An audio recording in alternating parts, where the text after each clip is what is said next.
Link was greeted by a musty cave smell, like the one inside the Great Deku Tree, but different.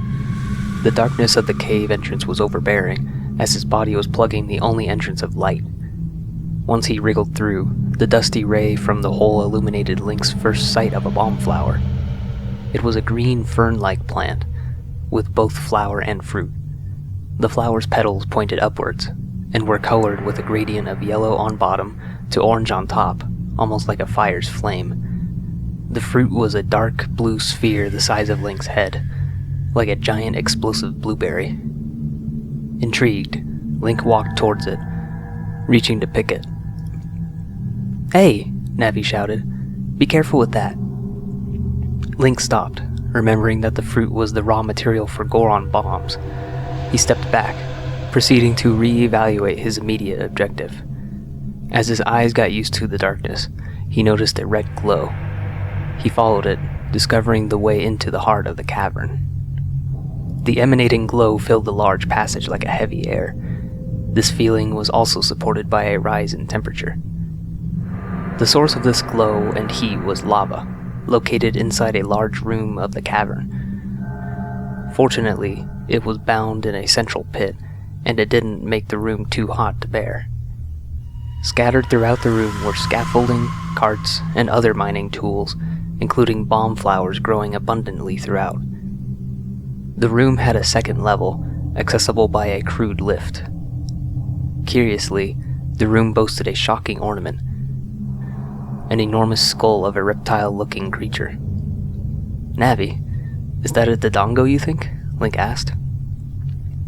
"Yes, actually. Darunia said they lived alongside their ancestors," Navi replied thoughtfully. "It must be like an heirloom trophy, proudly displaying the triumph of the Gorons over the dangerous Dodongos." Now that Link knew their appearance, he could conduct a search to exterminate them.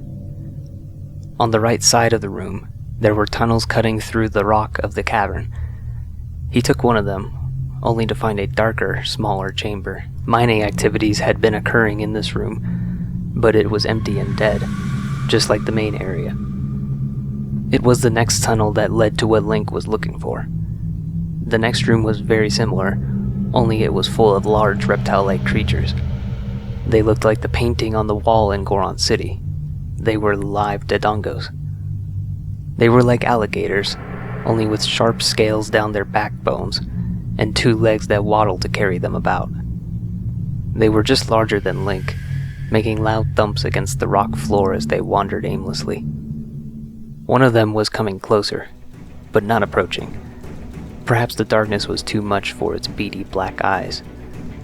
Link unsheathed his blade, and as it wandered by, he ran up to the creature and slashed at its torso. The steel rebounded with a clang. The beast swung its body around, sweeping its tail violently, inhaling through its wide red mouth. Stricken with panic, Link suddenly remembered the image of swirling orange paint on the wall in Goron City. "Watch out!" Navi was bumping into him. Link dove out of the way, barely escaping the flame erupting from the jaw of the Dodongo. "Thanks," he said to Navi. "I should have remembered." Their green scales were tough as rock, and his blade proved to be useless against it. A cluster of bomb flowers lay straight ahead. He ran to them, not caring if the Dodongo noticed where he went. He put his hands on one. It felt like a soft rose petal, but it was firm and whole. Link picked it up, off its leaves, like an apple off a tree. As it began flashing a glowing fiery orange, he knew he had to get rid of it. He chucked it at the nearest Dodongo and plugged his ears. It flashed more rapidly and rapidly. Curious, the Dodongo investigated it. Finally, a bright red flash filled the room as a booming blast followed it. The Dodongo's mangled body was strewn across the cave floor. The tough, scaly armor it wore was in pieces. Shocked by what he had just done, Link stared at the puddle of blood accumulating around the carcass. The violet blood of Goma and her offspring on his Kokiri blade was one thing, but this was thick scarlet blood pooling on the ground. It was making him sick. "Link! Link!"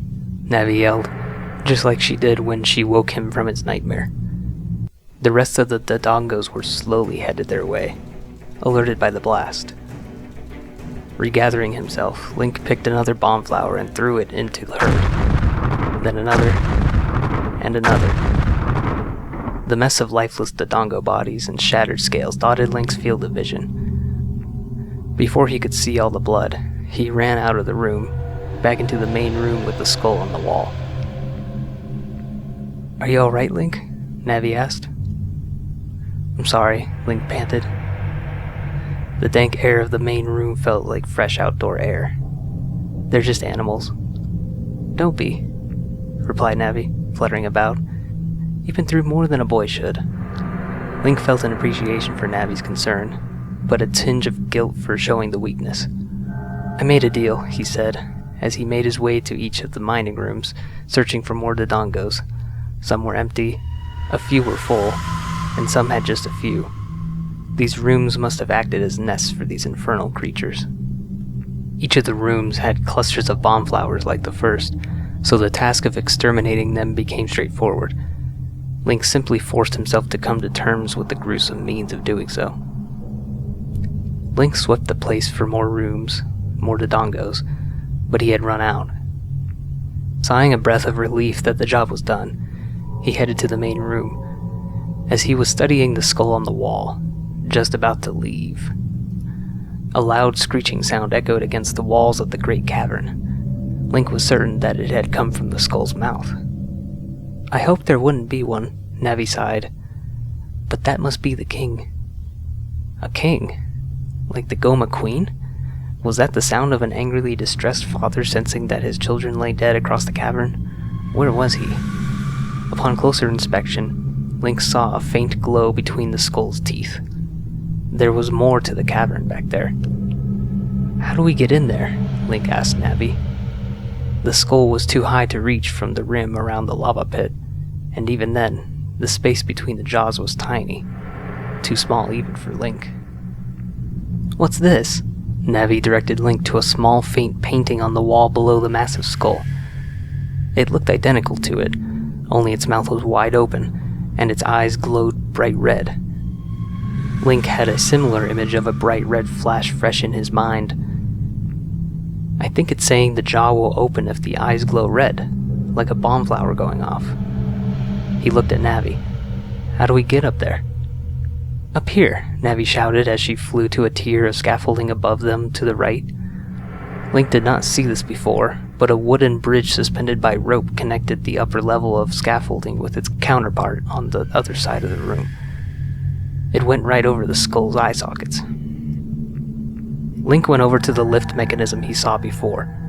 Starting at the bottom, it stretched upward to the upper level. A large square copper button was on the ground beside it.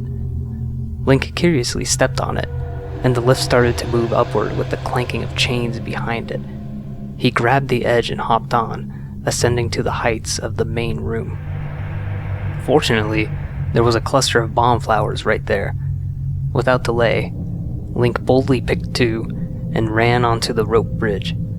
Wobbling in the center, he extended his arms over the suspension rope, holding the flashing fruit like platters of food, carefully positioning them over the eye sockets. He let them drop. They disappeared into the large sockets, and then, all of a sudden, they flashed a bright red. Thud succeeded the blast. Leaning over the other side of the bridge, Link could see the white tip of a jaw resting on the rim around the lava pit. Jubilated, Link ran to the lift and descended. The jaw was like a ramp up into a doorway, almost a grand entrance of its own, to a room glowing red with lava. Link was startled by a tall green figure suddenly jumping in front of him and swinging a sword at him. The blade swiped his chest, but fortunately, the ringmail kept it from slicing him open. Link drew his blade. Another one jumped into view, but this time Link dodged the swinging sword. Circling them, Link studied the attackers, mentally preparing for his first sword fight. They were armored lizards, the size of normal people, carrying short swords in one hand and iron shields in the other. Link circled them faster as he avoided their fire-breathing attacks. "Navi!" Link shouted helplessly. "Those are Lizalfoes," she explained. "Use your shield well." Link grabbed the Hylian shield he had been carrying on his back. He ran between them, swinging his short Kokiri sword at one, bracing for the other. As he felt a clank on his shield, the one he was attacking countered, swinging his arm around. Link spun and switched challengers, feeling a clank on his shield from the one who had countered him. He landed a hit with his sword on the other, dealing a blow to its unprotected legs. It let out a squealing whine as it fell to the floor. Still blocking the other's attacks, he stabbed the one that went down in the back, killing it. Now just in one-on-one combat, he parried the remaining Lizalfoes until he could deal it a finishing blow. They were defeated. Astonished at what he had just done, Link stared at the blood pooling around the dead Lizalfoes. This time, Link felt pride in his ability to defend himself against the attackers. "Great swordplay," complimented Navi. "Where did you learn that?" Link had always observed his next-door Kokiri neighbor playing around with a stick, pretending it was a sword, but it seemed like petty child's play compared to what he had just done. "I'm not sure," he answered. Another loud screech filled the glowing room. Deeper past the giant skull, the king still awaited, his guards defeated. Link stepped in between the lava pits, proceeding into the depths of the cavern. An enormous room with lava in the center greeted his entrance. A giant, fat reptile sat in the lava. It was like the other Dodongos, but it was more like a Komodo dragon, angered and ready to pounce on Link. It was the infernal dinosaur, King Dodongo. Its first move was to back Link up by spraying flames in his direction. It then jumped up and curled into a ball. Like the Goron that Link avoided earlier that day, he had to avoid this large, scaly green boulder. He ran back to the room where the Lizalfoes had attacked him. He noticed a cluster of bomb flowers to the side of the room. Avoiding the lava, Link lured it to the side that had the bomb flowers. The king smashed into the wall and uncurled, frustrated. As it was inhaling to blast Link with fire, Link picked a bomb flower and threw it in its large red mouth. Once it hit the Dodongo's tongue, the thing closed its mouth, swallowing the flashing fruit. A muffled thud erupted from the creature's esophagus. In pain, the king curled up once more. Link ran all the way out of the skull's mouth. In an event of irony, the monster's head smashed through the wall right where the skull was mounted, pushing it off the wall. The king opened its bloody mouth. Link ran to the nearest cluster of bomb flowers, picked one, and threw it in to finish it. The creature swallowed, and then writhed, as surely its insides were ruptured. Link thought of that one Dodongo's blood, but the king was dying from internal bleeding. Finally, the beast went limp. Breathing heavily and sweating profusely, Link walked out of another battle against a large creature with barely a scratch. Having mastered the picking of bomb flowers, he used the one in the entrance to clear the rubble for the Gorons. Dodongo's cavern was, once again, devoid of Dodongos. Darunia was standing right outside, waiting with several other Gorons. "We could hear it from out here. When it stopped roaring, we hoped it would be you who would come out of there. And here you are." Link looked around at the Gorons accompanying Darunia. They held looks of joy and relief. "Thanks to you, we can once again eat the delicious rocks from Dodongo's cavern until our stomachs burst," Darunia proclaimed with a boisterous grin. He stepped forward with a spring in his step. "This will make an incredible story. The story of Link the Dodongo Slayer." The crowd answered with a Goronic chant about a Dodongo. One of the words was Link. "Kid, I like you," said Darunia. "How's about you and I become sworn brothers?" As he stood over him, smiling, waiting for an answer, Link looked around at the group of Gorons with him. They, too, were smiling, waiting. There was no telling how long they went without a supply of food, enduring the cruelty of hunger and famine. But the boy without a fairy came along and liberated them. Not before the tough Goron people valiantly persevered, though. He couldn't say no. He nodded his head in answer, in silent understanding of an alliance forged by mutual respect.